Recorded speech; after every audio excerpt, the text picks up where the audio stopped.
Primero de todos quería agradecer a todos el hecho de estar hoy aquí en compañía de Javier, de Leopoldo y de Lilian.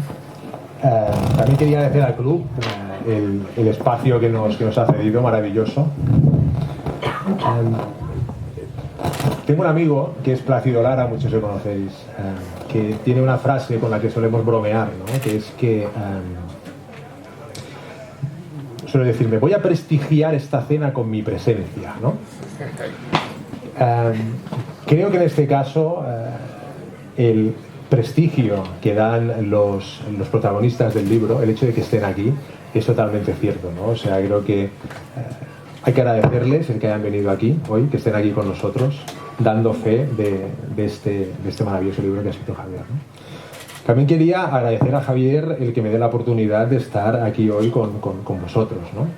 Me llamó hace unas semanas diciéndome que tenía intención de venir a Ibiza y, bueno, me sorprendió, ¿no? Porque la gira ya había empezado, habían presentado en Madrid, donde habían estado con Felipe González, venían de Barcelona, habían estado con Mercedes Milá, y digo, y me llamas a mí para hacer la presentación. O sea, estamos bajando el nivel hasta niveles del subsuelo.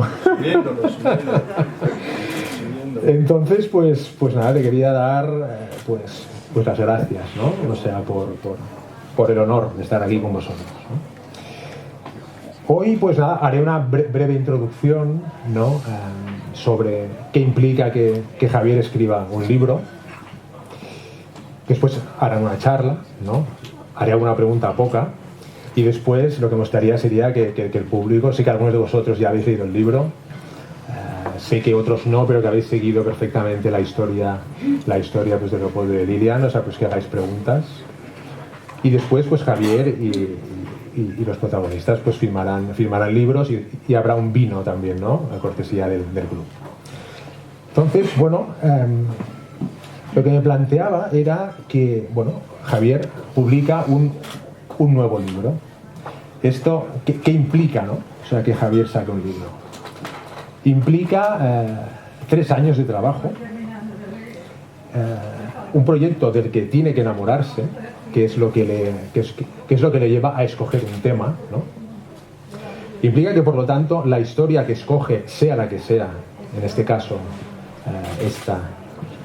tiene que ser una historia extraordinaria.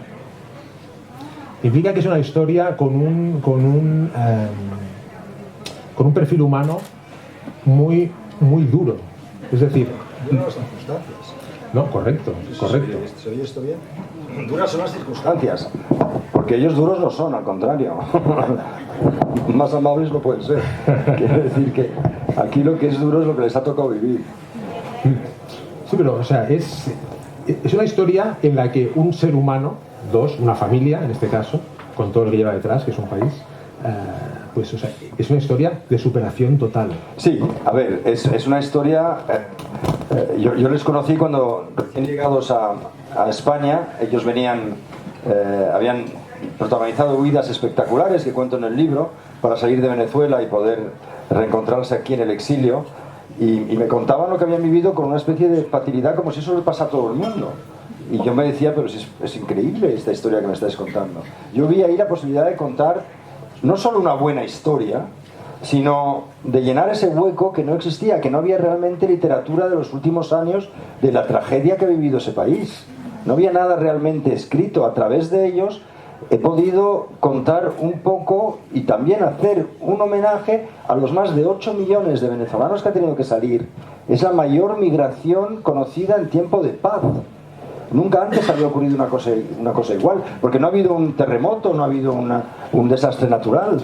Ha sido por la mala gestión de un régimen que no es ni un régimen, es una banda de delincuentes que han secuestrado un país. Entonces no se puede ser equidistante en Venezuela, es ellos que han secuestrado el país y toda la población que es víctima de ese maltrato a la que la somete esa dictadura absolutamente implacable. Yo no sabía tanto detalle, me he dado cuenta luego al hacer el libro. Pero yo quiero siempre poner un poco en contexto de quién estamos hablando. Vosotros seguramente habéis oído hablar de Navalny, este opositor ruso, que fue envenenado en un vuelo en Rusia, se le sacó a Alemania, se le curó, Y cuando volvió, en vez de quedarse en Alemania tranquilamente con su familia, este hombre va y vuelve a Moscú, sabiendo lo que le esperaba.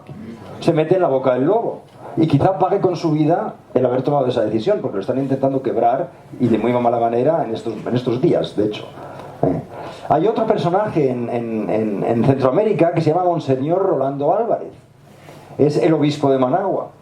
Cuando la siniestra pareja también de dictadores, Ortega Murillo, quiso librarse de todos sus oponentes, llegaron a un acuerdo, los metió en un avión para mandarlos a Estados Unidos. El único que no quiso irse bajo ningún concepto fue Monseñor Álvarez. Él dijo: yo soy nicaragüense, soy obispo, y un obispo no, soy pastor de mi gente, y un pastor no abandona su rebaño. Y se quedó. Le montaron un juicio, le condenaron a 26 años de cárcel, de los cuales llevas cumplido 2. Bueno, pues para que entendáis, Leopoldo López es el Navalny, el Monseñor Álvarez de Venezuela. Cuando en el 2014 le meten un poco en una trampa, y a raíz de unas manifestaciones que él convocaba manifestaciones, salió 1 millón de personas a la calle. Seguramente habéis visto estas imágenes en la televisión en los años 2014, 2015, 2013, que parecía que el régimen iba a tambalearse, que salían millones de personas que ocupaban esas autopistas de Caracas. Bueno, pues este señor es el que las convocaba. Su poder de convocación, su magnetismo y su carrera de político, su ascendencia, en fin, toda esa coherencia que él como persona tiene, la pone al servicio de su país cuando le hacen la trampa de que después de unas manifestaciones que él ha convocado, matan a 3 personas y le endosan el crimen a él, sabiendo perfectamente, porque todo se filma hoy en día, porque se vio además al día siguiente que los muertos habían sido disparados por lo que llaman colectivos, que son pues bandas al servicio del poder. Y lanzan una orden de arresto y captura contra Leopoldo, y entonces él se esconde unos días y tiene varias posibilidades: quedarse en la clandestinidad, cosa que tampoco es una solución porque pones en peligro a la gente que te va a tener que ayudar, y luego tampoco es una solución a largo plazo. La segunda solución es irse al exilio tranquilamente con Lilian, con los niños, con la familia, y seguir una vida de ella de civil. Y había una tercera posibilidad, que es la que nadie pensó que adoptaría, claro, que es entregarse. Dice: vale, ¿queréis la orden de captura? Pues yo me entrego. A ver qué tipo de justicia es, a ver en qué tipo de democracia estamos, porque todavía en aquel entonces el mundo pensaba que eso era una democracia. Entonces él se entrega, y yo vi por televisión las imágenes el 18 de febrero del 2014 de esa entrega, en un acto al que acudieron 800.000 personas en Caracas, Lilian subiendo a la estatua de José Martí, la gente diciéndole: no te entregues, mano, no te entregues. Él montó una manifestación gigantesca y se entregó. Pues venga, ponerme las cosas, hacedme un juicio. Cuando llegó al palacio al tribunal de justicia, al Palacio de Justicia, claro, no había nadie esperando, nadie había hecho ningún papel, porque nadie en su sano juicio hubiera imaginado por un instante que alguien decida no irse y al contrario entregarse a esa justicia que se sabía corrupta. Al hacer esto, al sacrificar su propio bienestar personal por su coherencia política y por la verdad de su pueblo, para desvelar esa manta de democracia que todavía tenía el régimen, porque mucha gente lo creía todavía que eso era una democracia, el mundo se enteró de lo que realmente pasaba. Pero bueno, eso es un poco el resumen. Él lo cuenta mucho mejor que yo, pero claro, a mí me interesaba también saber qué había pasado con su familia y los niños, cómo han vivido esto, cómo lo vivió Lilian, que tenía hasta entonces una vida, digamos, sí, estaba metida en marchas políticas, en la actividad, pero tangencialmente. Ella tenía su empresa, es deportista de alto nivel. Se hizo famosa un día cuando en un programa parecido al de Supervivientes aquí en la televisión venezolana decidió que para la cena cortarían una gigantesca anaconda, que es lo que había para comer aquel día, y eso la hizo famosa en Venezuela. O sea, ya se veía el temple y el carácter de la mujer, cosas que no pensaba en ese momento que más tarde le iban a servir. Y bueno, ¿cómo se vive eso? ¿Qué le dices a los niños? A ver, a la cárcel van los malos. Entonces, ¿qué? ¿Papá es malo? ¿Qué ha hecho papá?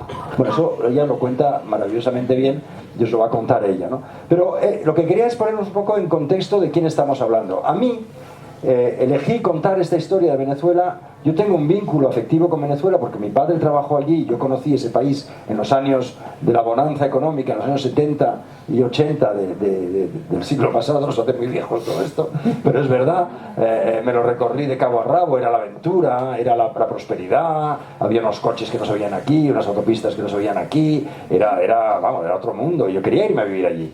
Y luego, aparte de ese vínculo, luego estuvo conocerles y ver que a través de ellos sí podía contar, sí era una historia que me servía para contar una verdad. Es la verdad que no se ha podido contar porque el poder no lo ha dejado contar. El poder escupe constantemente noticias falsas y mentiras a través de sus redes sociales y acabas por distorsionar la realidad y no saber dónde están las cosas. Bueno, pues este libro sienta esas cosas. Este libro es su verdad.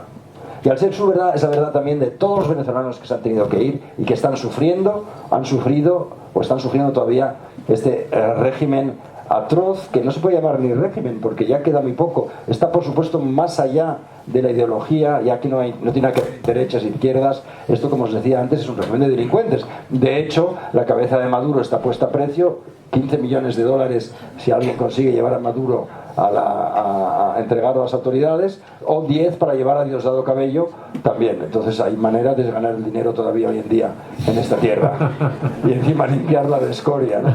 Pero quiero decir que esta es la situación. Y yo recuerdo las primeras veces Lilian venía a mi despacho a Madrid y claro, de repente yo creo que ella se dio cuenta en Madrid, con la distancia que da el tiempo, que de lo que había vivido, del miedo tan terrible que había pasado y que había tenido que reprimir. Esto de salir de viaje y pensar que pueden secuestrar a los niños a la salida del colegio cualquier día, es que esto es el reino de la arbitrariedad, que pueden allanar tu casa a las 3 de la mañana los tíos con capucha y llevarse lo que quieran y darte por desaparecido el tiempo que les da la gana, porque es lo que hacen con todo el mundo. Que hizo 178 viajes en 2 años para ir a abogar por la causa de su marido en los foros internacionales. La recibió todo el mundo, hasta Biden cuando era vicepresidente. Pero cuando volvía, no sabía si le iban a dejar volver. Y tenía que ir a recoger a los niños al colegio. O sea, esa cosa, yo he querido contar por dentro lo que quizás vosotros o nosotros todos sabemos por fuera. Todos sabemos que eso es un régimen terrible, todos sabemos que Leopoldo ha sido un heroico, todos sabemos que Leopoldo ha sido un gran político, es un gran político y tiene un poder de convocatoria tremendo en Venezuela, y si no hay más que pasearse por las calles de Galicia con él, que es que Galicia está lleno de venezolanos, no se puede caminar 2 metros sin que le paren para saludarle. O sea, todo esto es lo que me ha hecho que contar su vida, que era un poco un pacto también de confianza mutua. Porque claro, ellos tuvieron que hablar con un tío que no conocía, a mí no me conocían. Y yo tenía también, mi compromiso era contar de verdad la verdad. Aquí no hay en este libro historias inventadas, en este libro no hay escenarios inventados, este libro es absolutamente el testimonio de los que me lo han contado, tal y como me lo han contado, y por supuesto corroborado con otras entrevistas que he podido hacer, porque hoy la tecnología te permite tirarte 3 horas hablando con alguien en Venezuela o en Estados Unidos por WhatsApp y encima es gratis. Yo este libro a lo mejor hace 10 años no hubiera podido hacerlo, pero ahora sí. Luego hemos añadido en el libro, que es una idea de Leopoldo brillante que le gusta a muchos lectores, al final unos códigos QR que te refieren, cuando estás leyendo el libro, por ejemplo, llegas a la escena al discurso que él hace a un momento dado, muy emotivo, o a la primera escena de la cárcel, porque Lilian pudo filmar un poquito. Entonces, si le das al QR, estás leyendo el libro, le das al QR, te sale en YouTube, en el teléfono, la escena, para que veáis que no cuento tongo. O sea, está todo tal y como ha sido. Y es esta verdad, que es un relato que va diametralmente opuesto, por supuesto, al relato oficial que cuenta otras cosas. Según el relato oficial, estamos ante un peligrosísimo terrorista, ante un monstruo, le llamaban el monstruo de Ramo Verde. Ramo Verde era la cárcel donde le encerraron 4 años, estuvo condenado a 14 y medio por un crimen que por supuesto no cometió, y de los cuales pasó 4 años en la cárcel, más luego 3 en casa por cárcel, que es igual, que bueno, ahora os lo contará él. Y este peligroso terrorista de extrema derecha, también dicen ahora, es el quien he contado la historia, y como veréis y leéis en el libro, no se trata en absoluto de eso. La verdad está allí, es su verdad, y el libro está dedicado a ellos y a todos a sus compatriotas y a todos los que de alguna manera nos sentimos implicados en la lucha por defender la democracia y la libertad. También hablaremos de esto, porque lo que se ha dado cuenta Leopoldo es que Venezuela es un eslabón de una cadena más grande, y si el régimen ese aguanta es porque tiene el apoyo de otros regímenes, Putin, Xi Jinping de China, el Ayatollah Khamenei. Todos estos, os aseguro que a todos nosotros, a todos los que creemos en el Estado de Derecho, a todos los que creemos en la libertad, a todos los que creemos en la democracia, nos quieren muertos, y bien muertos. No me enrollo más.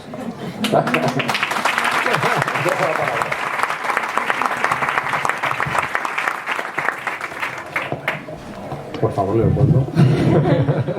Mire, yo primero quiero saludar atrás, porque no los veía, así que a todos, buenas noches, muchas gracias. Gracias a todos por estar acá.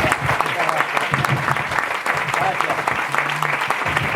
Bueno, yo comienzo diciéndoles que cuando comenzamos el libro, Javier dijo, hay una sola condición que yo le voy a poner a ustedes.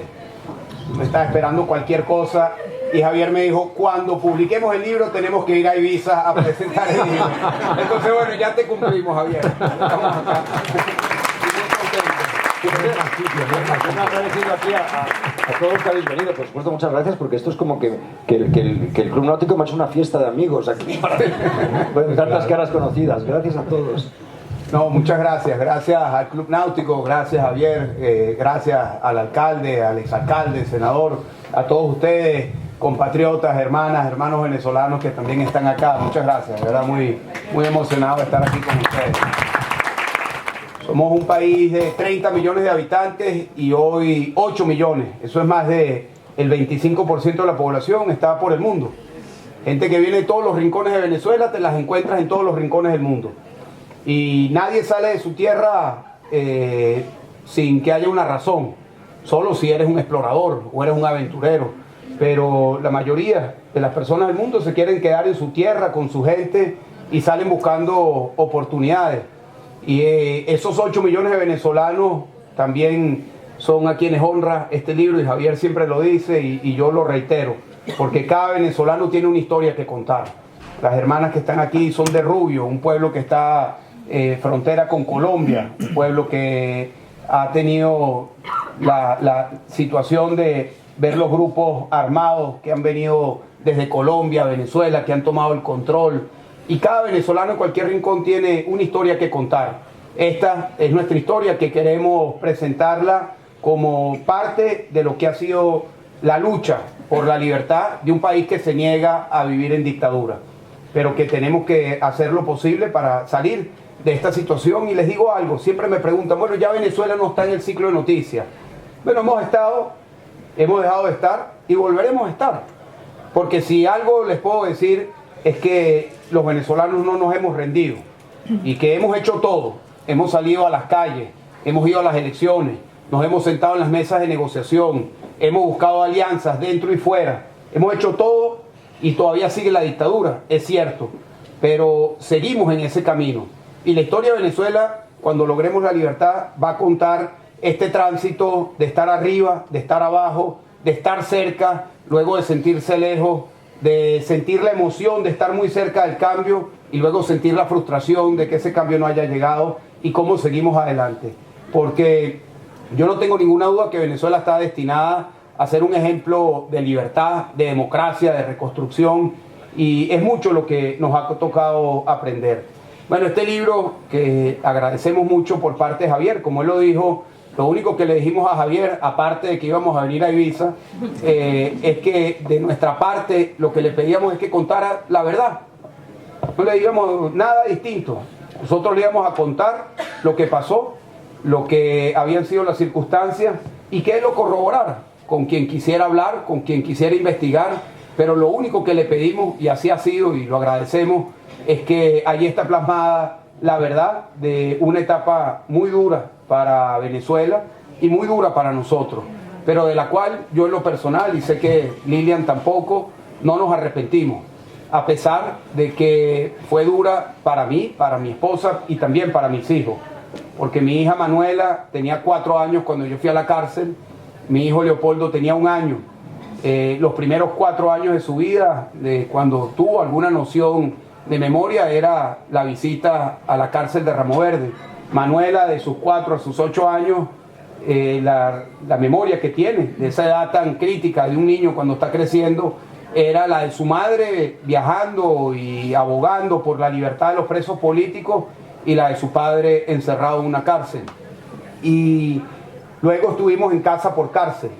Yo estuve 4 años en Ramo Verde, luego me llevan a casa por cárcel, de ahí volvemos a llamar a las protestas y me vuelven a llevar a la cárcel militar y me regresan nuevamente a casa por cárcel. Y casa por cárcel de alguna manera fue más difícil que la propia cárcel, no por las condiciones que yo tenía de restricción, sino porque metieron a mi familia en la cárcel. Cada vez que salían mis hijos y regresaban de la escuela, tenían que pasar por una alcabala de policía, con funcionarios armados, encapuchados, intimidando. Cada vez que querían, entraban en la casa, revisaban la casa, destrozaban la casa sin avisar y sin ninguna justificación. Entonces, para mí ese fue un periodo muy duro, porque ya no era yo en la cárcel, sino eran mis hijos y mi esposa también sometidos a esto. Y luego en el año 19 me tocó ser liberado. Fui liberado por mis propios captores, por las propias personas que eran mis custodios, y hubo una protesta masiva, miles de personas en las calles. Se sumaron policías, se sumaron militares, las cosas no salieron como lo habíamos planteado, y allí tuve que tener refugio. Buscamos en la protección en la Embajada de España, en donde estuve 1 año y medio. Lilia me acompañó durante 1 mes y medio con mi hija Federica. Escaparon de Venezuela en un escape también muy doloroso. Cada escape es muy doloroso porque estás dejando lo que más quieres, que es tu tierra, tu gente. Lilian se va con mi hija Federica, se reúne con mis 2 hijos que estaban aquí con mis padres en España. Mi padre había sido también desterrado cuando yo fui llevado a la cárcel. Él, en los juicios que me hicieron, como eran juicios cerrados, juicios en donde no entraba nadie, no entraba público, no permitían a los medios, no permitían que fuesen observadores, eran los jueces, los abogados de la dictadura, nuestros abogados, los acusados y los militares, y todo el Palacio de Justicia cerrado. Y mi padre, buscando que algo de eso se registrara, tenía unos lentes de esos que tienen una camarita, y los había comprado en Amazon, y le sirvió durante varias audiencias, y en una audiencia se le acabó la pila y lo estaba arreglando, y se dieron cuenta que era él el que estaba grabando. Lo detuvieron, le abrieron un caso y se tuvo que ir de Venezuela y se vino a España. Y en España se convirtió, al igual que Lilian por el mundo, él se convirtió en la voz de los presos políticos, de la situación en Venezuela, y España le dio un recibimiento muy caluroso. Y en el año 2019 le plantearon que fuese candidato al Parlamento Europeo, ganó ese escaño y hoy representa a España y a Venezuela, por supuesto, en el Parlamento Europeo. Y esto se los digo porque cuando yo recorrí a Venezuela, y recorrí Venezuela muchos años, siempre me encontraba con italianos, portugueses y españoles, y muchos gallegos. Y todos me decían, siempre con mucha emotividad, me decían: yo soy español, pero yo quiero esta tierra como mi tierra, yo tengo mis hijos aquí, yo todo lo que tengo me lo ha dado esta tierra. Y se ponían con mucha emotividad, y yo la verdad no entendía. Hoy lo entiendo. Uno no entiende lo que es ser inmigrante hasta que eres inmigrante. Y cuando un país te abre los brazos, te abre los corazones y te da un recibimiento y te permite crecer y surgir, es algo que se agradece mucho. Y por eso, bueno, yo estoy muy agradecido de estar acá en España y de estar acá en Ibiza, y que Javier nos haya honrado con su pluma, con su talento para contar nuestra historia. Es algo que a nosotros nos llena de mucha emoción. Así que a los que no han leído el libro se los recomiendo. Quiero decir una cosa que aunque parezca que el protagonista del libro es Leopoldo, no es así. La real protagonista del libro es Lilian. Porque Leopoldo, él vive lo que tiene que vivir, pero la que tiene que adaptarse a esa nueva vida es Lilian. Y yo creo, Lilian, que nos tienes que contar cómo convencías a los niños, cómo les contabas la cárcel a los niños, cómo viviste, cómo una familia vive esto por dentro, desde dentro, cómo se vive este asunto. De repente se tiene que convertir en activista internacional y lo consiguió con un éxito increíble y de no tener nociones de política pasa a ser hoy, como lo dijo el otro día Felipe González en la presentación en Madrid, un animal político. ¿Cómo se consigue esa transformación?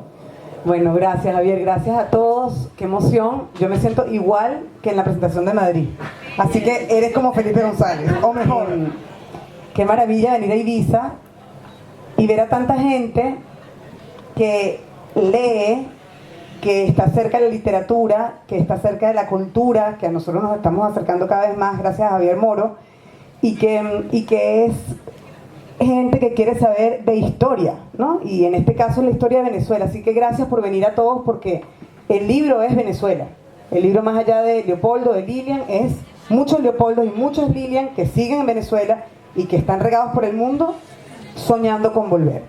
Y me encanta estar en Ibiza así, por el libro, por una historia, no por la música, ni por las discotecas, ni por el turismo, no, porque además nosotros conocemos Ibiza por dentro, puedo decir, porque nosotros venimos a Ibiza la primera vez con Javier Moro de la mano, y es un lujo, y entonces siento que conozco la parte de adentro de este gran lugar, que además me recuerda mucho a las playas de Venezuela, me recuerda mucho al Caribe, y es muy especial porque nos hace muchísima falta el mar. Nosotros somos deportistas, Leopoldo surfea, yo soy kitesurfista, y nos hace mucha falta el mar, pero hay una gran conexión entre Ibiza y la historia, porque no sé si recuerdas, Javier muy generoso, un gran escritor.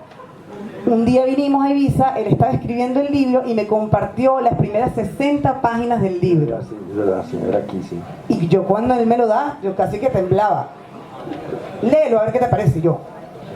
Y empecé a leerlo y no saben, era como leer una historia que no era mía. Pero ahí me di cuenta que sí es una historia, bueno, que tiene muchos altos y bajos, muchas emociones, mucha vida humana, que es lo que en los medios a veces no se ve. Entonces, gracias Javier por compartir esas 60 páginas conmigo en ese momento, gracias por escribir esta historia que es de Venezuela, y gracias a todos por estar aquí, y de verdad que Ibiza representa mucho para nosotros, por Javier, por su energía, que nos la ha enseñado también nuestro amigo David Medina, y por tener esta presentación que, como dijo Leopoldo, siempre la teníamos muy presente.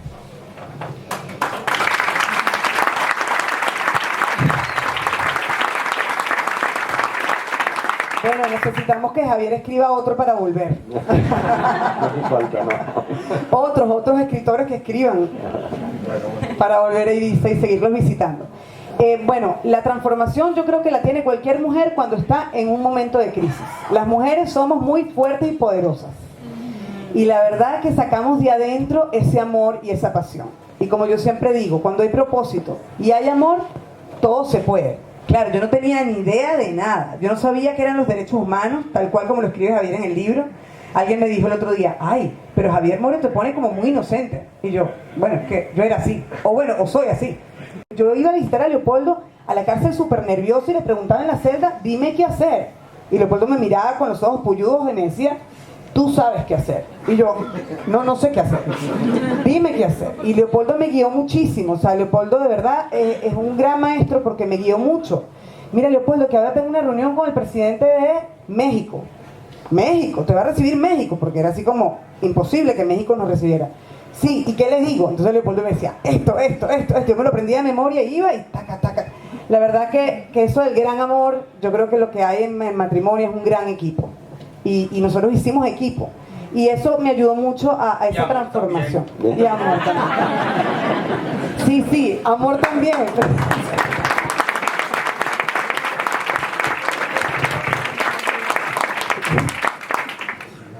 Y bueno, yo recuerdo siempre ese momento que me lo recordó Javier Moro, porque como mecanismo de defensa yo borré muchas cosas para protegerme, porque todas las cosas que vivimos fueron tan fuertes que tu mente bloquea para no crear trauma o para que no se te queden esos traumas por dentro en el cuerpo. Y entonces en las conversaciones con Javier, que eran casi todas las semanas, y fue una terapia, realmente yo drené muchísimo, le conté muchísimo por dentro de nuestra vida, de nuestra familia, y eso está en el libro. Recuerdo mucho el momento que yo me tuve que encerrar en el cuarto. Leopoldo ya estaba en Ramo Verde, preso, en una celda, y yo tenía dos opciones, como las tenemos muchos venezolanos, que tenemos la oportunidad de tenerla, que tenemos un pasaporte con el poder salir del país. Era irme con mis hijos a vivir a Miami, que estaba mi hermana mayor allá, o quedarme y luchar. Entonces obviamente siempre es más fácil irte, o más cómodo irte y proteger a tus hijos. Y con la excusa de ser mamá, yo me quedo con mis hijos, yo protejo a mis hijos. Pero había algo dentro de mí que todas las mujeres aquí lo han sentido, los hombres también, porque también lo tienen, pero las mujeres lo tenemos un poco más, que es la intuición. Hay algo aquí adentro que te dice, no, es que tú tienes que quedarte. Y también me recordaba mucho a mi abuela, que decía la palabra coraje. O sea, ustedes luchan, la vida es dura, la vida tiene sus altos y bajos y hay que dar lo mejor de sí. Y entonces tenía esa crianza de mi abuela de recordándome, tienes que luchar, tienes que cuidar a Leopoldo, no lo puedes dejar solo en la cárcel. Mi abuela estaba viva en ese momento. O mi hermana, vente Lilian, te quiero proteger, vente. Y ahí tomo la decisión de quedarme en Venezuela, de quedarme con mis hijos, de visitar a Leopoldo siempre en la cárcel y de hacer lo que tenía que hacer. Y menos mal que tomamos esa decisión, porque yo creo que ni el partido político, y esto lo hemos aprendido en estos años, ni el expresidente, ni los diputados, ni los senadores, a quien respeto muchísimo, ni los embajadores, que también los respeto mucho, pero es que si hay un preso, quien saca el preso es la familia. Es el doliente directo. Si esa familia no lucha por su preso, el preso se olvida y el preso se queda. Y eso nosotros lo aprendimos y yo decidí luchar y hacer un equipo con una persona muy especial. Yo jamás hubiese podido lograr todo lo que logré, lo que escribes en el libro, Javier, de los viajes, de las reuniones internacionales, sin el apoyo de mi suegra. Y pues las mujeres dirán, ay, imagínate el esposo preso y la mujer trabajando con la suegra.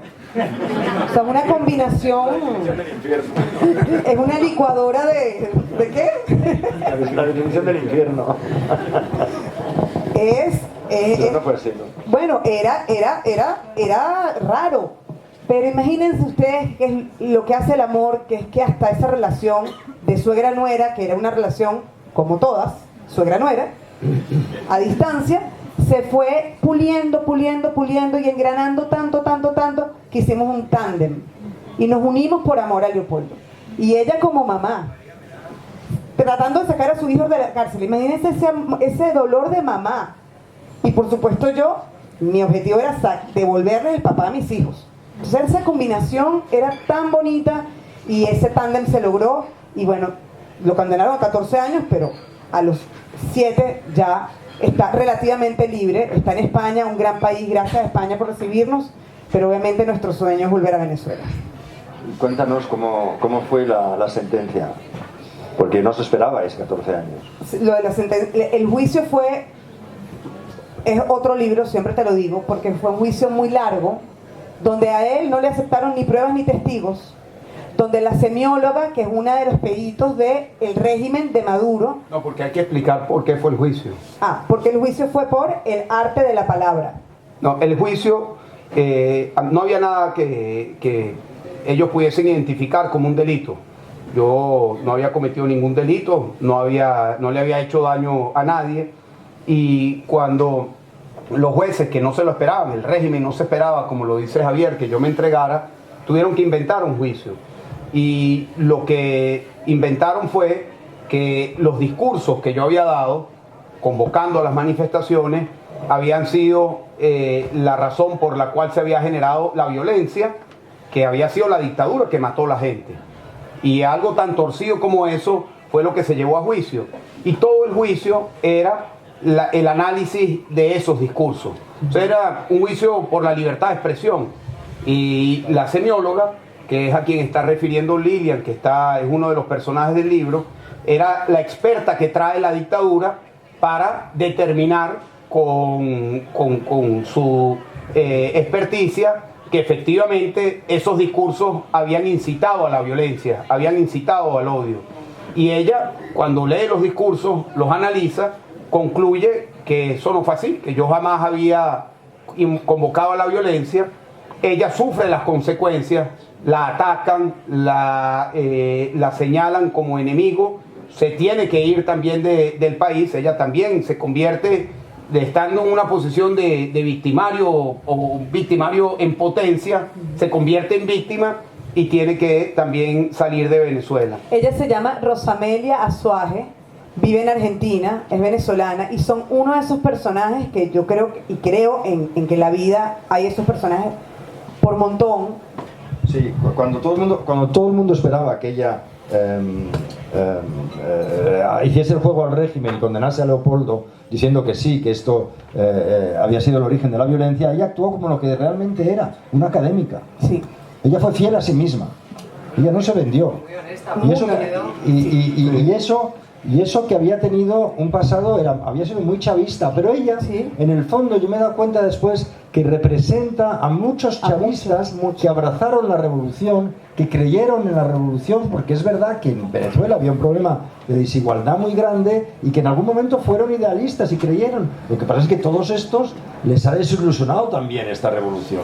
Porque ¿quién no cree en la igualdad? ¿Quién no cree en el reparto? ¿Quién no cree en ser buenos con todo el mundo? Todo el mundo cree en eso. El problema de estas ideologías utópicas es luego la aplicación, que se convierten convierten la vida en un infierno, ¿no? Y entonces ella, Rosamelia Azuaje, es un ejemplo de muchísimos otros chavistas que se han arrepentido. Entonces ella, al no jugar el juego, se convirtió en la bestia negra de los chavistas, porque les había traicionado, y también, como había sido chavista, la gente de la oposición tampoco lo podía ver. Se quedó como en tierra de nadie, y su vida se convirtió en una persecución absoluta, que lo cuento todo en el libro. Tenía a su hija Zoe, y ahora vive en Argentina y nos llama constantemente y está muy al tanto de las presentaciones, y es un personaje muy muy importante del libro, porque también hay otros héroes, porque claro, estas situaciones producen héroes y bellacos. Por eso dramáticamente es tan interesante una buena historia como esta, porque salen personajes buenos, buenísimos, pero los malos son malísimos también, como Diosdado Cabello y toda esta gente, ¿no? Todos los que están en él. Y ahí había dos jóvenes de 19 años, les habían dado un montón de palitas, se habían torturado, y también ellos habían sido leccionados para que dijesen que habían ido a incendiar el Palacio de Justicia, creo, porque habían seguido los discursos de Leopoldo. Y cuando llega la hora del juicio, tu madre antes había ido a hablar con la madre de uno de ellos, porque estaba convencida de que el niño, a los 19 años, después de las palizas que le habían dado, seguro que iba a cantar lo que quisieran que cantasen. Entonces tu madre me contó eso, tu madre fue a ver a la madre, que era abogada, la madre del chico este, y la madre le dijo: mira, mi hijo lo educo yo, mi hijo tiene principios, y aunque yo no estoy de acuerdo en todo el lío de los políticos, porque mira dónde está mi hijo no os va a traicionar. Pero nadie se lo creía. Oye, esos tres chavales, los tres dijeron la verdad, que no había sido en absoluto, que no conocían a Leopoldo de nada, que no lo habían escuchado en la radio, que habían ido allí, se habían encontrado en la manifestación porque salían a las marchas habitualmente, y que en ningún momento hicieron caso. Hay uno de ellos... Eso fue realmente... Hay uno en Madrid ahora.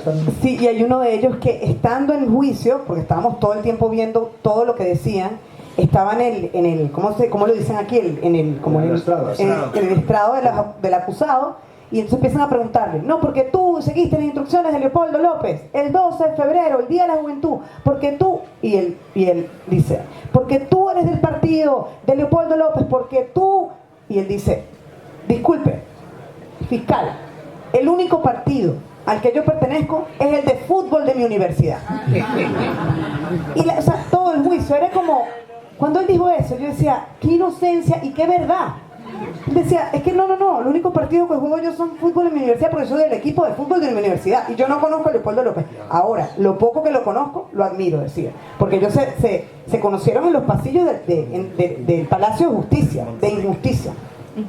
Bueno, y lo más sorprendente que relata el sistema es que la juez, a pesar de que la experta dice que no había ningún elemento para concluir que yo había llamado a la violencia, la juez descarta el testimonio de su propia experta promovida por la dictadura y la jueza concluye que yo había tenido la capacidad de mandar mensajes subliminales a los venezolanos y que con mensajes subliminales se había incitado a la violencia.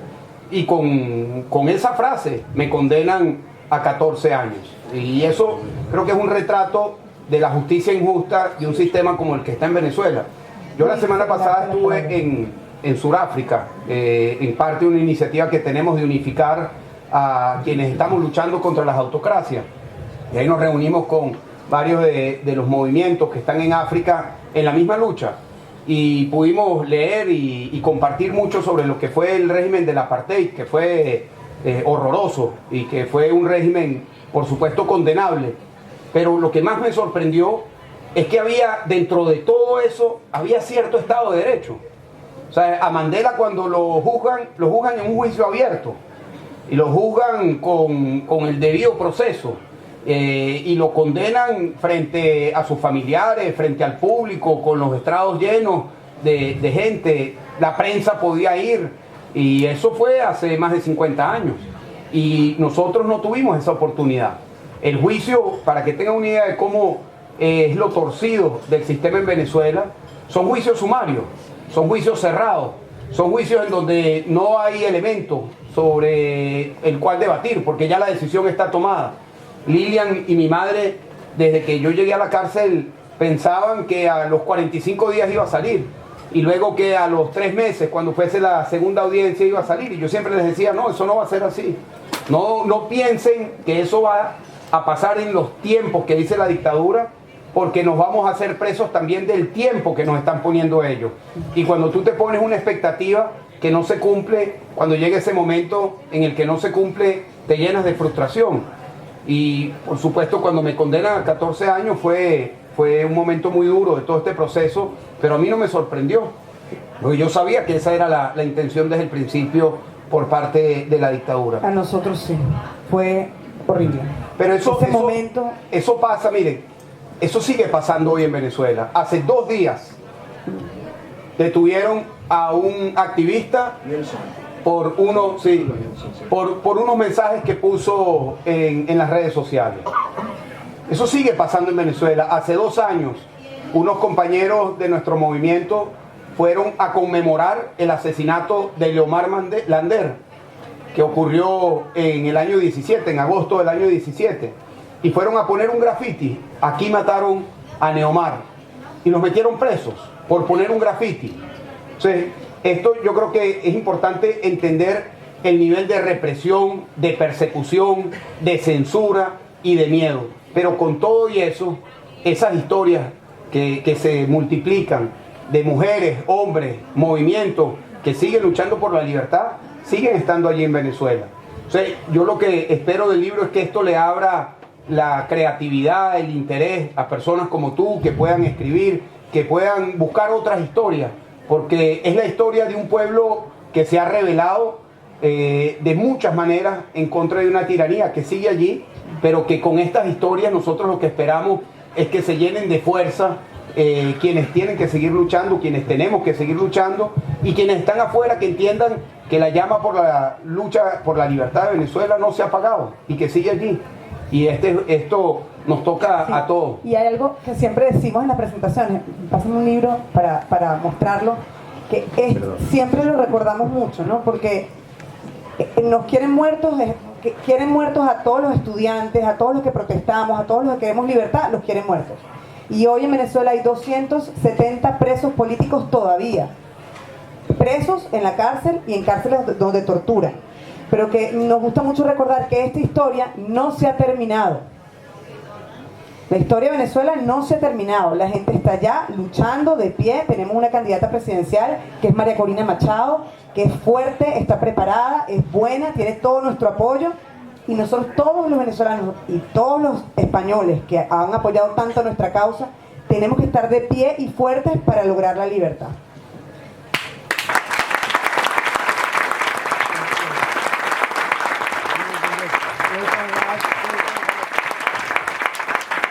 Yo te quería preguntar por la gestión de la estancia en prisión. Javier lo explica muy bien, lo explica con mucho detalle, explica sobre todo con mucho detalle lo que es, bueno, explica todo con mucho detalle, pero explica con mucho detalle lo que es la parte previa al juicio antes de la sentencia. Tú mentalmente estás preparado, tienes tu ayuda, o sea, tienes tus libros, tienes tu inspiración, estás mentalizado, tienes un objetivo, ¿no? Una luz al final del túnel, ¿no? Cuando o sea, la sentencia, te condenan a 14 años, llegas a prisión, te cambian de celda, te quitan cualquier vínculo con el pasado en prisión que tenías, tienes un nuevo director en prisión, te dice que si te acabaron, no sé la palabra exacta, o sea, que se acabó los buenos momentos en prisión. O sea, imagínate siendo esos los buenos como serían los que venían, ¿no? Tú de repente te encuentras con que, bueno, o sea, hacías tus cálculos, estimabas 3-4 años, injustamente, obviamente, cualquier sentencia hubiera sido injusta, pero 14 años. ¿Cómo pasas esa primera noche siendo consciente de que ya no hay luz al final del túnel, o que la luz está muy lejos, que no tienes objetivos por los que cada día pues plantearte una rutina, prepararte discursos, reunirte con tu abogado? O sea, es un cambio de vida total. ¿Cómo lo superas mentalmente? O sea, ¿cómo lo aguantas mentalmente? Mira, yo tuve la oportunidad de prepararme, porque 6 meses antes de que me llevaran preso, había salido una orden de captura en mi contra. Luego no la materializaron. Pero eso me puso frente a ese escenario. Mira, esto puede pasar. Y yo sabía que eso era muy probable que pasara. Entre otras cosas, y Javier lo relata en el prólogo del libro, yo crecí en una familia que vive Venezuela por los poros.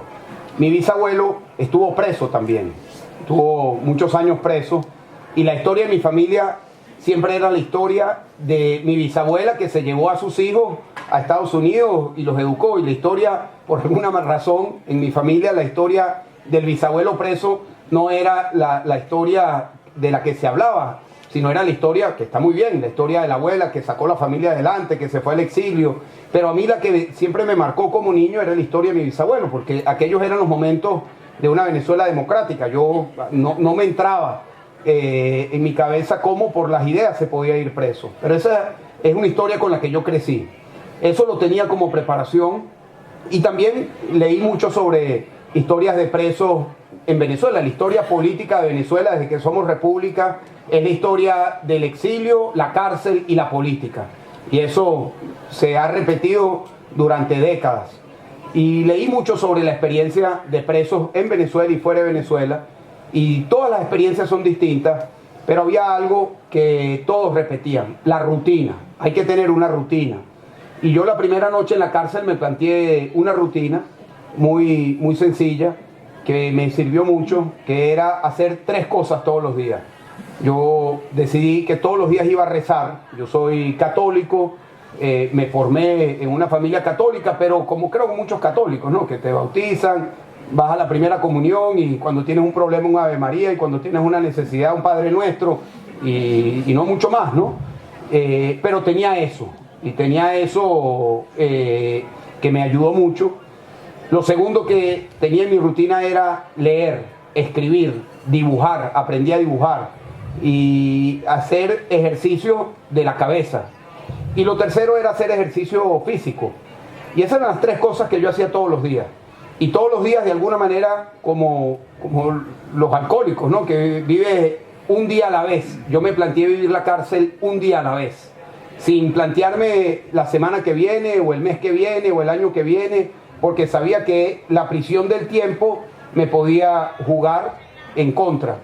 Y siempre me mantuve muy fiel a esa rutina, incluso cuando me quitaron los libros. Cuando me sentencian, me cambian de celda, me quitan los libros, me quitan las libretas, no tenía nada en la celda. Luego me daban libros a cuentagotas, libros que ellos decidían que yo podía leer, porque muchos de los libros que me llevaba Lilian, si eran libros de democracia, eran libros subversivos, si eran libros de estrategia, eran libros subversivos. Me permitieron algunos libros de historia, me permitieron algunos libros de literatura. Ahí es cuando conozco a Javier con El Imperio Soy Yo, y leo esa gran obra de Javier, y pude recorrer la historia de Brasil a través de una novela. Y leí varios libros que pasaban por desapercibidos, pero eran a cuentagotas los libros que me daban. Y siempre me ayudó el hecho de tener una rutina y de no hacerme prisionero de la expectativa del tiempo. Y eso es lo que me mantuvo durante 4 años, casi todo el tiempo en esos 4 años en confinamiento solitario. Yo llegué a pasar 1 mes y medio sin decir una palabra. En el momento más tenso con mis custodios, que ni siquiera los buenos días y las buenas tardes nos dábamos. Era un momento de mucha tensión. Y luego, al paso de varias semanas, me di cuenta que había pasado casi 6 semanas sin decir una palabra, sin compartir una palabra con nadie. Y eso es parte de lo que fue ese desafío de vivir contigo mismo, sin tener ni siquiera un espejo, porque no tenía un espejo. No sabía ni siquiera cómo estaba físicamente, es decir, no podía hablar conmigo a través de un espejo, sino era toda la conversación interna. Y el hecho de haber tenido una rutina es lo que me permitió a mí sobrellevar día a día, semana a semana. Y cuando las semanas se convierten en meses y los meses en años, no lo vivía con la expectativa de ese tiempo, sino era día a día. Y eso es lo que a mí me ayudó. Y por supuesto, lo que más me dio fortaleza fue saber que estaba Lilian con mis hijos, que teníamos cierta complicidad. Los dos somos deportistas y nos gustan los deportes extremos, y siempre asumimos esto como un desafío gigantesco, pero con la misma actitud, como cuando te metes en la mar con mucho viento, con las olas muy grandes, o una montaña muy alta y muy fría, que son desafíos que cuando estás en el medio de eso dices, bueno, ¿y por qué estoy metido en esto? ¿Y por qué me metí en el mar? ¿Por qué estoy subiendo esta montaña? De alguna manera esa preparación del deporte también nos ayudó, y nos ayudó a los dos. Siempre decíamos, estamos en un desafío de deporte extremo, y vamos a salir bien de esto. Y salimos bien, y salimos como personas fortalecidos, como familia mucho más unidos, y siempre recordándonos que esa experiencia no nos iba a llevar a sentir odio y resentimiento, porque es muy fácil en una circunstancia como esta buscar culpables y tener el resentimiento como la razón de vida, y buscar la venganza como el objetivo de todos los días. Y gracias a Dios eso no fue nuestro caso. Nosotros vivimos lo que vivimos, pero no tenemos el corazón lleno de resentimiento ni de odio, todo lo contrario, porque el amor y tener un corazón motivado por las cosas positivas es mucho más fuerte, y te permite estar mucho más sólido que el resentimiento y el odio. Hay una anécdota que... Al hilo de lo que estás contando, hay una anécdota que me contó una periodista, que cuando Franklin Nieves, que había sido el fiscal, un perro realmente sarnoso que había ido realmente a por él, después del juicio este hombre se va al exilio, y ahí cuenta la verdad. Cuenta que las presiones que recibió, las órdenes que recibió para prohibir testigos, para falsificar las pruebas, todo, lo cuenta todo. Y entonces hay una periodista que llama el mismo día, se pone en contacto con Leopoldo en la cárcel, con tu mamá, con Antonieta, que estaba en Caracas, y con tu padre en México, y les hace a los tres una misma pregunta sin que ellos hablen entre sí. Les dice, ¿perdonáis a Franklin Nieves todo lo que ha hecho en el juicio? Y los tres dijeron que sí, sin haber hablado antes previamente, ¿no? O sea, eso es el espíritu. Y el otro día te encontraste también con un militar de la Guardia Bolivariana en Madrid, que te reconoció en la calle, ya ¿tú quién eres? Le preguntaste y te dice él, soy militar de la Guardia Nacional Bolivariana, y te quedaste así. Habías sido jefe de tus custodios una temporada y acabasteis hablando normalmente, entendiendo que todos son víctimas en el fondo de la dictadura. La dictadura es capaz de retorcer a todos, pero es verdad que entre todos yo hago un distingo de todas maneras, porque la presidenta del Tribunal Supremo, esta mujer que se llamaba Luisa Ortega Díaz, bien vestida, elegante, rubia, con botas de cuero, siempre muy... la segunda es institucionalmente el segundo cargo más importante de la República en Venezuela. Cuento la escena cuando fuiste tú y Antonieta a verla. Esta mujer está hoy en Madrid. Me la encontré el otro día en una presentación de un libro, ¿no? Y no me acerqué a ella, pero en el fondo tenía que haberme acercado. Me daba como... Porque yo sabía lo terriblemente inquisidora que había sido esta mujer. Ellos fueron a pedirle, de alguna manera, explicaciones, ¿no? Y tenía ahí en su despacho la bandera venezolana, un retrato de Bolívar enorme, habla de la revolución, de ser fieles a la revolución. Y esta señora está hoy blanqueándose por los salones de Madrid, yendo a inauguraciones de libros, como si nada, y te la vas a encontrar cualquier día. Te vas a encontrar seguramente también en la calle a Miguel Rodríguez Torres. Miguel Rodríguez Torres sale en el libro también, fue ministro del Interior, allanó la casa de tus padres, es el inventor del SEBIN, que es la policía política, la Gestapo de Venezuela, que solo con ese nombre ya los venezolanos empiezan a temblar de miedo, y es también el inventor el promotor y el constructor de una cárcel de última generación que se llama La Tumba, hecha con asesoría cubana, por supuesto, que son celdas blancas de privación sensorial a 9 metros bajo tierra, donde hay un frío tremendo, y bueno, pues es el manual represivo creado cuando Stalin, tropicalizado en Cuba y aplicado en Venezuela, ¿no? Y este señor está en Madrid. No, el helicoide es otra. La peor es La Tumba, creo. En Plaza Venezuela. Sí, Plaza Venezuela. Así que los que están ahí encerrados, gracias al metro, saben cuándo es de día y cuándo es de noche, por el sonido. Por el sonido de los carriles.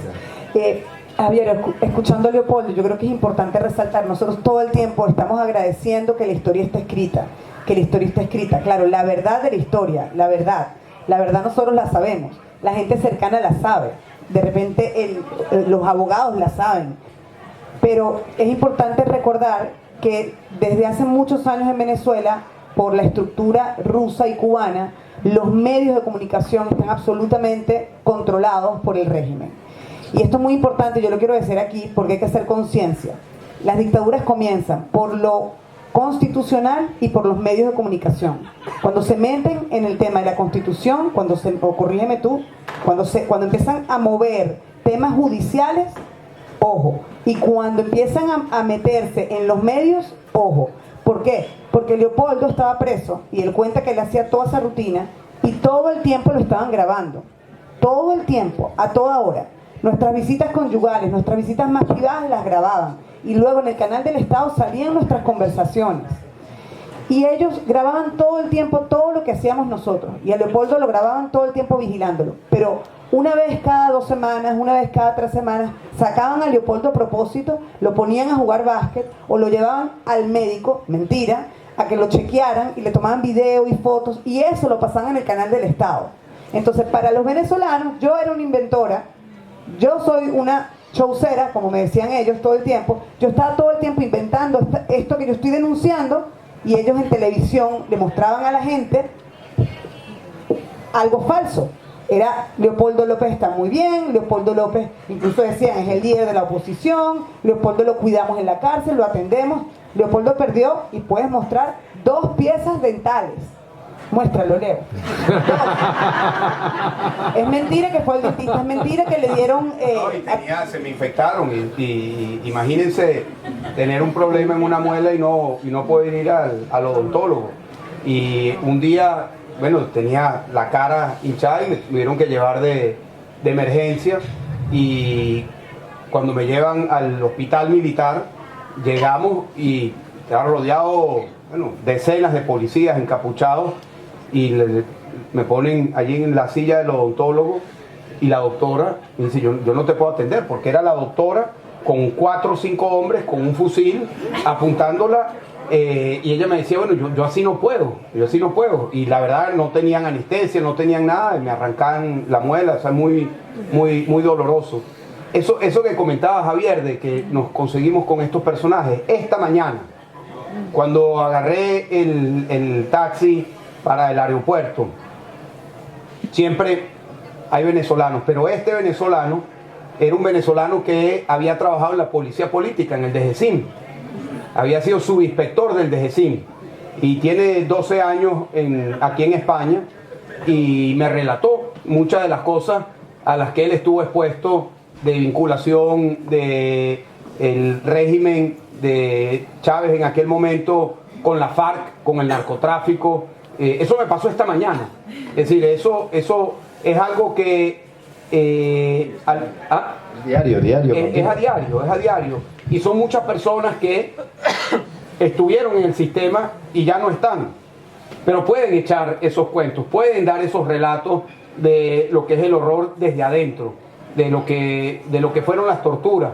Una de las personas que me conseguí en la calle fue uno de los custodios de una de las cárceles. Otro, no el que tú relatas, sino fue otro, y yo pensé que había sido alguien de la dictadura, pues lo reconocí inmediatamente, y bueno, fue algo inquietante, ¿no? Estando en España, de repente encontrarte a alguien que la última vez que lo vi está en uniforme y en una posición muy hostil. Nos ponemos a hablar, yo le pido el número, luego nos tomamos un café, y esta persona luego se ha convertido en uno de los testigos desde adentro para todos estos procesos internacionales que se están haciendo. Por eso es que yo no creo en cerrar puertas, yo no creo en simplemente juzgar a las personas y cerrar las puertas, sino también las personas pueden contribuir, habiendo hecho lo que hicieron, habiendo estado en donde estuvieron, en contar los hechos, porque hoy en día Nicolás Maduro es el único procesado en el continente americano ante la Corte Penal Internacional. Esto es algo muy común para los países africanos y los países del Medio Oriente, pero Nicolás Maduro es el primero de todo el continente americano que está siendo procesado, investigado por cometer crímenes de lesa humanidad ante la Corte Penal Internacional, por el homicidio de los jóvenes que salieron a protestar, por las torturas de quienes fueron encarcelados, por las detenciones arbitrarias. Todos estos casos hoy en día están ante la Corte Penal Internacional. Hay informes de la ONU que plantean claramente la responsabilidad, no de Maduro, sino de Maduro y toda la línea de mando judicial, militar. Estaba hablando con el doctor, que es el presidente de circuito acá en Ibiza, ¿no? Bueno, pero que hablamos un poco del sistema de justicia. Yo le comentaba que en Venezuela el presidente de circuito del sistema judicial dicta las órdenes a los jueces. O sea, los jueces no deciden, los jueces van y buscan la línea política de los casos, que a su vez esa línea política se la da el partido político de la dictadura. Entonces los jueces son simplemente quienes tramitan las decisiones políticas. No importan las pruebas, no importan los testigos, no importan si la persona es inocente o no, simplemente es la orden política de utilizar la justicia para quebrar a quienes piensan distinto. Y por eso el título que Javier, cuando lo planteó Lilian, le parecía que era un título muy fuerte. A mí me pareció que el título, desde que lo planteó Javier, era un título que relataba no solo en nuestro caso, sino, como lo dijo Javier al principio, nos quieren muertos, es la dictadura queriendo muertos a la justicia, a la libertad de expresión, a la disidencia, al que piensa distinto. Y han sido muchos los que hoy están enterrados por sus ideas y por la mano de la dictadura. Por eso yo creo que el libro y el título relata muy bien lo que es la intención de la dictadura. Es un título un poco fuerte, es verdad, pero yo creo que dice lo que tiene que decir. Y es curioso porque yo no he escrito un libro político. Yo no escribo de política en este libro.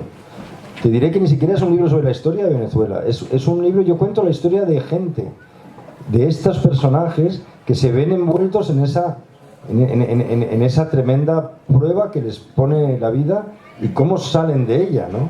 Entonces es verdad que tiene un final quizá agridulce, No es el final perfecto. El final perfecto hubiera sido que hubieran conseguido realmente derrocar al régimen. Han estado muy muy cerca, y lo relato ahí, pero realmente muy cerca.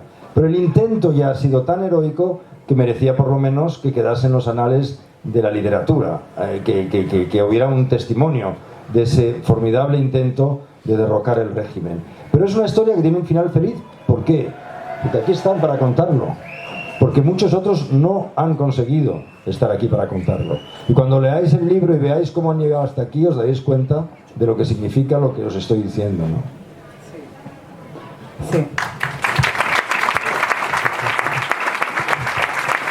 ¿Cómo ven ustedes la precandidatura de Corina Machado para las próximas presidenciales del año 2024, teniendo en cuenta las dificultades, que las digo brevemente, si no ellos mismos pues las dirán, que como se sabe, Corina Machado ha sido inhabilitada de manera administrativa, lo que se llama la Contraloría, ha sido inhabilitada por 15 años, y además hay un proceso promovido por el fiscal general Tarek William contra los organizadores de las primarias.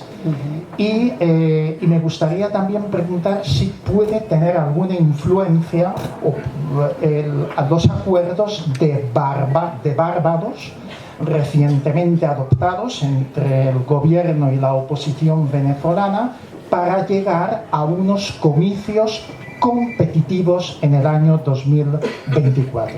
Esta es mi, como lector de la actualidad internacional, en este caso sudamericana y más en concreto de Venezuela, pues mi preocupación de si se va a poder llegar a unos comicios competitivos, en este caso parece ser entre Nicolás Maduro y María Corina Machado. Nada más y muchas gracias por eso. Sí.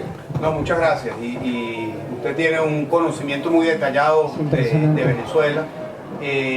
Para unir las dos preguntas lo planteo de la siguiente manera, para que los que no tienen el nivel de detalle. En el año 2019 hay un proceso muy importante.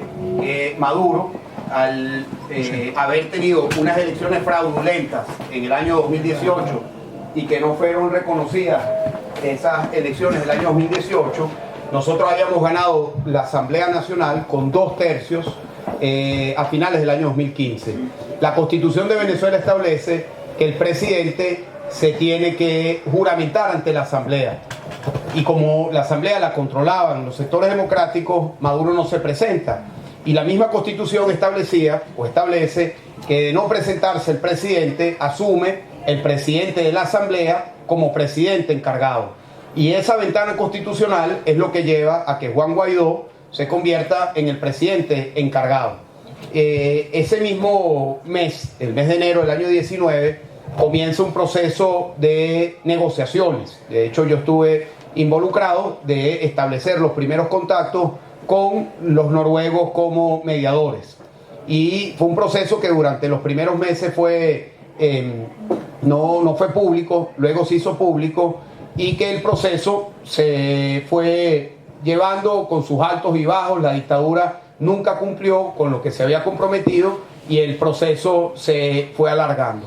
En esos mismos meses se impusieron sanciones por parte de Estados Unidos, Canadá, países europeos, dos tipos de sanciones. Sanciones a individuos por haber cometido crímenes, torturas, asesinatos y, pues decir, por violaciones de derechos humanos, y sanciones a los responsables de la corrupción. Esas son las sanciones individuales. Y luego los Estados Unidos, Canadá, plantean unas sanciones económicas al sector petrolero, al sector del oro, que luego tuvieron consecuencias sobre la economía. Esas sanciones son la única herramienta que se tiene para poder llevar a la dictadura a un escenario en el que hayan unas elecciones. Entonces, recientemente, hace 2 meses y medio, se hace una nueva sesión de estas negociaciones en las que ya la dictadura con los Estados Unidos venían teniendo conversaciones bilaterales y se acuerda levantar las sanciones económicas, pero condicionadas a que la dictadura permitiera, uno, la elección, poner fecha de la elección, y segundo, permitir que los candidatos se puedan presentar. Semanas después hicimos unas primarias en la que fue electa como ganadora de las primarias María Corina Machado, y ella está inhabilitada. Los Estados Unidos responde que las sanciones se mantendrán flexibilizadas si y solo si la dictadura pone la fecha de la elección y habilita a la persona que ganó las primarias, que en este caso es María Corina Machado. Los Estados Unidos, que son quienes tienen en este caso el control de esas sanciones que significan mucho para la dictadura, y les doy un ejemplo. Venezuela estaba vendiendo el petróleo a un 40 hasta 50% de su valor, a descuento, porque no lo podían vender al mercado americano ni a los mercados formales, y el petróleo venezolano salía en cargueros de petróleo que tenían que hacer transbordo a otros cargueros en alta mar para irse al otro lado del mundo y terminar vendiendo el petróleo a China. Y por supuesto, eso a un costo altísimo. El hecho que se lo puedan vender a los Estados Unidos significa para la dictadura de Nicolás Maduro miles de millones de dólares.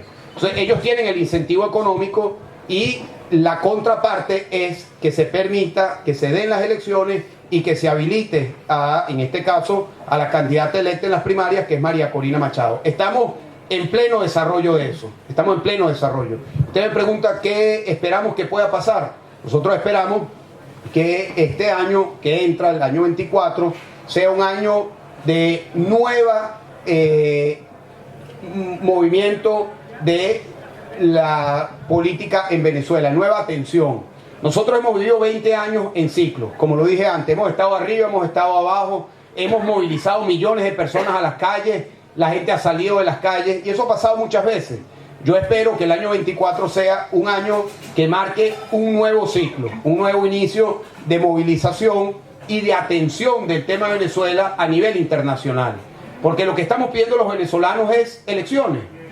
Lo que estamos pidiendo no es que nos apoyen políticamente, sino que nos apoyen para tener lo que tiene cualquier país democrático, que es que puedan elegir. Yo fui a una huelga de hambre por 28 días para pedir la fecha de la elección. Nuestros compañeros han ido a la calle, han sido reprimidos, algunos de ellos han sido asesinados por pedir elecciones. Por eso cuando yo veo en los países democráticos que a veces hasta se banaliza la elección, se banaliza y no se sabe y no se tiene conciencia de lo frágil que es la democracia. La democracia es frágil, se puede perder muy fácil, y por eso es tan importante tener la conciencia y el apoyo de países democráticos sobre lo que nosotros estamos pidiendo. Lo que queremos es el derecho a elegir. Queremos tener el derecho a ir a votar por quien nos marque la conciencia. Yo espero que el año que viene todas estas circunstancias permitan que tengamos una elección. Y si hay una elección, Maduro va a salir del poder y iniciaremos un proceso de transición. Con esto que les comentaba de las sanciones, hay mucho debate. Hay quienes plantean las sanciones como si fuese un tema binario, como si las sanciones son una herramienta para hacerle daño al pueblo, y se plantea el debate, sanciones sí, sanciones no. Las sanciones son una herramienta que puede ser muy eficaz. Como les comenté, yo estoy llegando de Sudáfrica, donde estuve unos días, y allí me encontré con un episodio que no conocía de Desmond Tutu. Él es uno de los gigantes en contra del apartheid, es un obispo, y me encontré con el hecho de que él fue el gran promotor de las sanciones en contra del régimen del apartheid. Y en muchos momentos estuvo muy solo, pero logró que se impusieran sanciones al régimen del apartheid en Sudáfrica. Y logró también que se hiciera un boicot a los productos de Sudáfrica que se estaban vendiendo en Europa y en el mundo. Y ese boicot económico, esas sanciones, fue uno de los elementos más importantes para lograr que el sistema luego se abriera a que liberaran a Mandela y a que tuviesen unas elecciones que eligieron a Mandela en el año 94. Yo creo en las sanciones. Yo me sorprendo cuando escucho por parte de algunos voceros acá en España y en otras partes pidiendo que le levanten las sanciones a quienes han cometido crímenes de lesa humanidad, porque las sanciones europeas no son sanciones a la economía venezolana, son sanciones a los violadores de derechos humanos, a quienes han torturado, a quienes han matado, a quienes le han robado a los venezolanos los recursos y que han construido uno de los sistemas más corruptos en la historia de las Américas. Entonces nosotros por supuesto esperamos acompañamiento y esperamos que el año 24 sea el año en el que finalmente podamos romper las cadenas. Y les digo algo, si no es en el año 24 será en el 25 y si no en el 26, porque los venezolanos seguiremos luchando hasta ver la libertad. Juan, una frase muy impactante que es la prisión del tiempo. Es increíble. ¿La prisión? Del tiempo. Él ha dicho una frase, la prisión del tiempo, y me parece... Yo quería saber, cuando decides entregarte, si confiabas que habría justicia, sospechabas que no la habría, y cuando te condenan, te hundes, ¿cómo reaccionas o te colocas en un segundo plano ahí a ver qué pasa? Mira, gracias. No, yo la verdad es que siempre tenía la expectativa de que iba a ser mucho tiempo. Y menos mal que fue así, porque si hubiese tenido la expectativa que iba a ser un tiempo corto, me hubiese sido mucho más difícil. Y hay una diferencia entre un preso y un preso político. Y la diferencia es que un preso político está preso por tus ideas. Y si en la cárcel tú mantienes esas ideas, estás en un nivel en donde no te sientes culpable. Yo en la cárcel escribí unas notas y que luego las convertimos en un libro. Y ese libro lo titulé Preso pero libre, porque así me sentía yo en la cárcel. Y así le decía yo a los custodios, cuando venían a hablar conmigo, yo les decía, tú estás más preso que yo, porque yo te puedo decir lo que yo pienso, yo te puedo decir lo que yo siento, y tú solo con la mirada me transmites que tú estás preso, porque no puedes hablar. O sea, un preso político tiene una condición distinta, que es tu conciencia, y si tú te aferras a esas ideas, y esas son las ideas que te dan propósito, y esas son las ideas que te levantan todos los días, tú puedes pasar ese proceso, por más difícil que sea, con mucha fortaleza moral. Y eso yo lo he compartido con muchos de mis compañeros que estuvieron presos. Nada más de nuestro movimiento, 524 personas estuvieron presos. Nada más de nuestro movimiento, fueron miles. Pero de mis amigos, gente cercana, mujeres y hombres, tuvieron que ir a la cárcel. Y muchos de nosotros compartimos esta realidad de estar en la cárcel, de estar preso, de estar sometido a la injusticia, pero sentirse con el pecho inflado porque tú estás del lado correcto de la historia, porque tú estás del lado correcto de las ideas, porque estás del lado correcto de lo que significa los anhelos de la gente que quiere salir de la dictadura. Entonces, para mí eso fue muy importante. Y la prisión del tiempo es algo que yo estuve muy consciente de eso desde el principio, y menos mal, porque vi como otros compañeros se hicieron prisioneros del tiempo. Cuando le decían a sus esposas, hablé con tal y tal persona me dijo que en tu próxima audiencia vas a salir en libertad. Y ellos se aferraban a esa idea, se aferraban a que en 2 semanas, 3 semanas, cuando iban a tener una audiencia, y yo veía cuando iban a la audiencia con mucha emoción en la mañana y regresaban en la noche o al día siguiente totalmente destruidos y pasaban semanas deprimidos. Y cuando tú te haces prisionero de las expectativas, cuando no puedes controlarlas, porque otra cosa es que tú puedas controlar lo que vas a hacer, pero si tú no lo puedes controlar y no depende de ti, hacerte prisionero de esas expectativas y el tiempo era otro nivel de prisión. ¿Y ahora? No, ahora yo sigo estando en una circunstancia en la que no quisiera estar. O sea, ¿qué expectativas tienes? No, expectativas del tiempo no me las planteo con un cronograma, porque lo hemos vivido muchas veces, porque nosotros durante mucho tiempo, esto han sido más de 20 años de lucha. Yo, al igual que el alcalde, yo fui alcalde, fui electo en el año 2000, y el municipio de donde yo era alcalde, que David trabajaba conmigo en la alcaldía, era el centro de todas las protestas que se daban en Venezuela, y nosotros siempre teníamos la expectativa, en el 2002 va a suceder, y no pasó. Luego en 2003 tuvimos otro ciclo de protesta y no pasó. Luego en 2006 tuvimos unas elecciones y tampoco pasó. En el 2007 ganamos un referéndum y pensamos que eso iba a abrir las puertas y no pasó. Luego en el 2012 tuvimos unas elecciones presidenciales y las perdimos. En el 2013 tuvimos unas elecciones presidenciales cuando Chávez se murió y las ganamos, pero el candidato decidió no salir a la calle y hacer de ese triunfo un triunfo por el cual íbamos todos a estar dispuestos a pelear, y no se dio.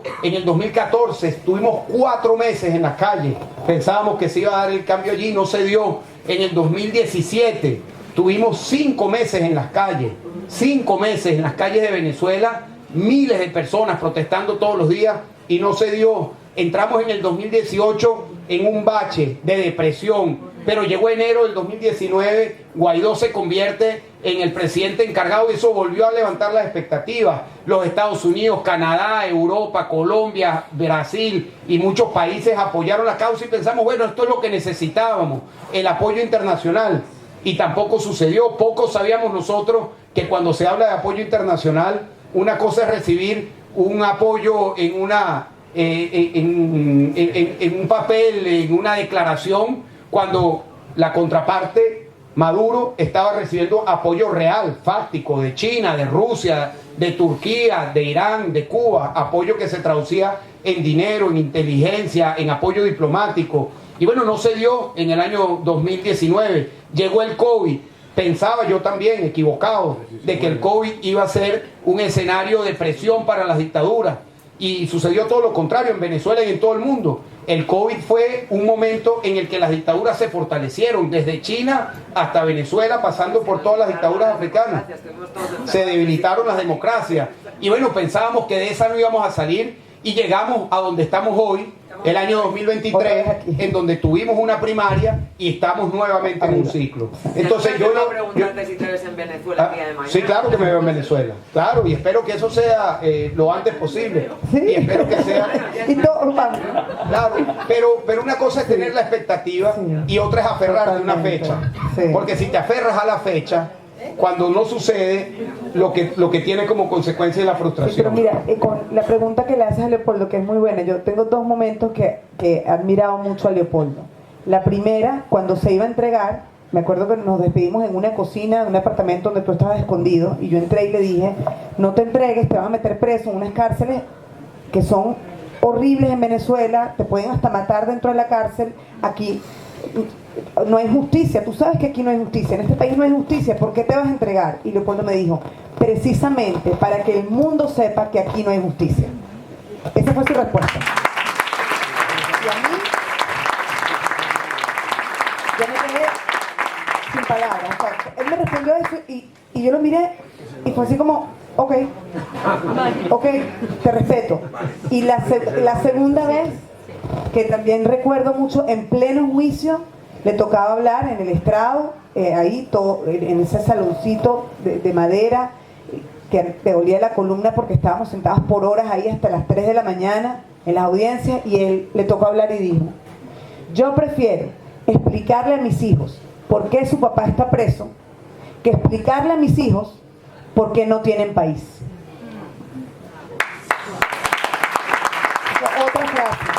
Entonces, yo les cuento esto para que sí, nos ha pasado de todo, hemos hecho de todo, seguimos luchando, él no para, todos los días de su vida trabaja y lucha y hace y no para, con la misma obsesión de cuando estaba en Venezuela, igual.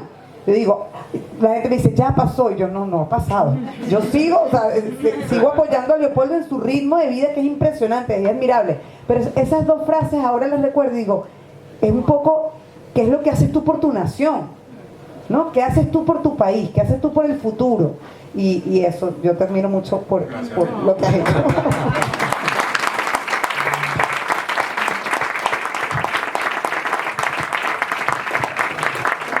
Bueno, uy, una pregunta. Última pregunta. Sí. Oh. Bueno, luego. Bueno.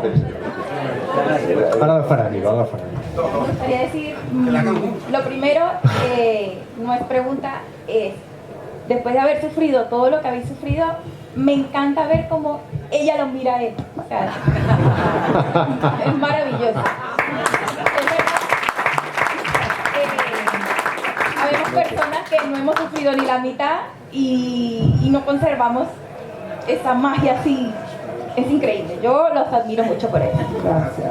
Segundo, me encantaría agradecer porque gracias a ustedes se ha sabido la verdad que muchas veces los venezolanos Yo llevo 20 años fuera de Venezuela y cuando me preguntaban, mira, pero ¿qué pasa en Venezuela? Y lo explican. Y yo te aseguro que en un escenario en donde haya unas elecciones el año que viene, habremos aprendido la lección de haber ganado la elección en el 2013 y no haber defendido esos resultados. Yo, en lo personal, creo en el voto y creo en la protesta. Creo en las dos cosas. Creo en la gente. Creo en la única posibilidad que tenemos, que es hacernos sentir.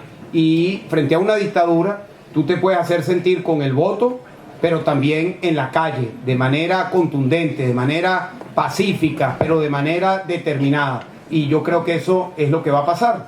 Y estoy seguro que el liderazgo de María Corina, que es a quien le ha tocado en estos momentos con el apoyo que logró en las primarias y el apoyo de todos, aprendiendo lo que nos pasó en el 2013, vamos a ir a votar, y si la dictadura busca arrebatar, saldremos a protestar y lo haremos para que se haga sentir esa voz y esas ganas de cambio que tenemos todos los venezolanos.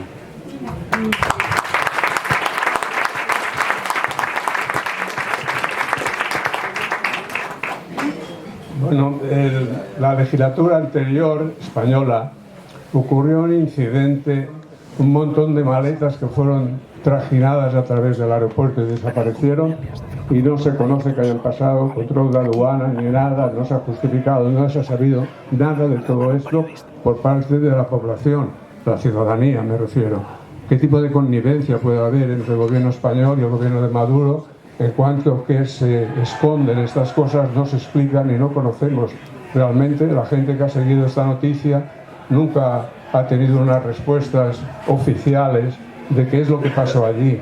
Creo recordar que el ministro de Transportes, Ábalos, era en aquel momento, fue quien fue a recibirla, y es una intriga que, ya que están ustedes aquí, que conocen pormenores de detalle de todo lo que ocurre, la ciudadanía realmente no nos hemos enterado si aquello era normal, si no era normal, y qué pasó. ¿Saben ustedes algo de esto? Mire, yo no... ¿Ah? ¿Usted sabe qué pasó? Lo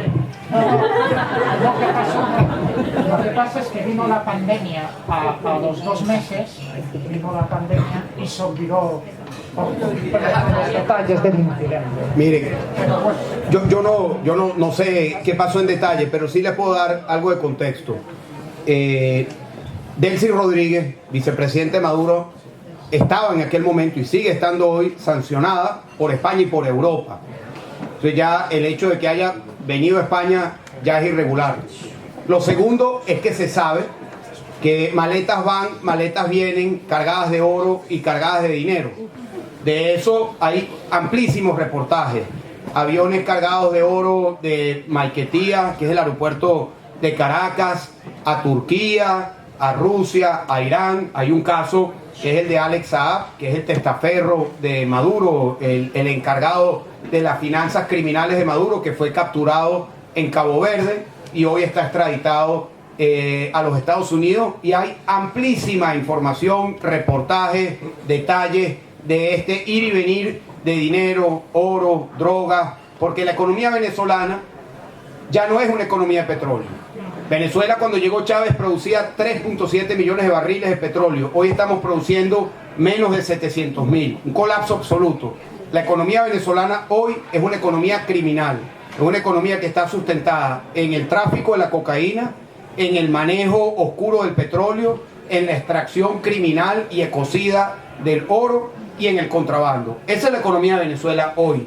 Y este personaje, la vicepresidenta, es la jefa de una tribu que hoy tiene mucho más control del que tenía incluso cuando ocurrió ese episodio. Y yo a la señora Delcy Rodríguez la conocí en la cárcel porque ella fue con el presidente Zapatero una noche en la madrugada, ya entrada la madrugada, 1 de la madrugada, me despiertan en la celda y me dice: tiene visita, vístase. Y bueno, bajo y me encuentro en las penumbras al presidente Zapatero con Delcy Rodríguez. Eso fue en el año 17 y esas visitas se dieron varias veces. Ellos me estaban planteando ir a casa por cárcel. Yo les decía: yo no quiero ir a casa por cárcel. Y logré sacar un video por unos custodios que me pasaron un teléfono diciendo que yo no quería ir a casa por cárcel y que apoyaba las protestas. Y ese video salió en una de estas reuniones con el presidente Zapatero y Delcy Rodríguez, y me metieron en confinamiento en una celda de castigo por 45 días. No me arrepiento de haberlo hecho. Y luego me mandaron a casa por cárcel, en contra de mi voluntad. Delcy Rodríguez es uno de los personajes más siniestros que tiene la dictadura. Y les cuento una anécdota que sucedió hace 8 meses. La única propiedad que nosotros tenemos en Venezuela es nuestra casa, que está relatada también en el libro. Hace 8 meses tenemos la noticia de que la persona encargada de vigilar la casa había sido detenida y la habían llevado a los centros de tortura. Estuvo desaparecido 5 días. Luego apareció. Lo llevaron a su casa, vivía en un sector humilde, lo entregaron a su esposa y a su hijo, y luego de que nosotros denunciáramos, lo fueron a buscar a su casa. Lo llevaron nuevamente a mi casa y allí lo estaba esperando un comisario del SEBIN, y el comisario del SEBIN le dice: ya usted no trabaja para López, usted ahora trabaja para nosotros. Esta casa ya no es de los López, esta casa ahora es de la vicepresidenta Delcy Rodríguez. Eso pasó hace 8 meses. Cambiaron las cerraduras, tienen las llaves ellos. Se las gastan. Yo quería solo recordarle que Podemos se financió con dinero de Chávez en el año 2015, y dinero del chavismo, y eso se sabe por los no es ningún secreto. Y de hecho lo que cuento en el libro es que en la embajada cambia toda la política a partir del momento en que hay un gobierno de coalición en España, y ya absolutamente eso ya influye en la política exterior española, de manera en que cambia diametralmente, y la embajada deja de ser el centro neurálgico de información, de que hasta los americanos llamaban de fuera para saber qué es lo que pasaba, el embajador Silva, este hombre formidable que les acogió durante tanto tiempo, y ya pasa a ser algo de connivencia con el régimen, y eso sigue hasta ahora. Eso sigue hasta ahora. Hay otra frase que me gusta mucho de Leopoldo, que es: de la indignación vamos a la acción. Entonces yo quiero terminar con esa frase hoy, porque frustra mucho escuchar todo esto, ¿no? Y como que duele, y le duele mucho a los españoles porque somos muy cercanos, nos queremos mucho, y yo los invito a que pasen a la acción, que nos ayuden, que se sumen, que protesten, que hablen con sus amigos embajadores, que hablen con sus amigos diplomáticos, que alcen la voz. El poder más grande es nuestra voz, nuestra fuerza, como decía Leopoldo, la protesta, el voto, pero hacer lo que tenemos que hacer en vida para lograr libertad y para cuidar la libertad. Y por supuesto, van a leer el libro.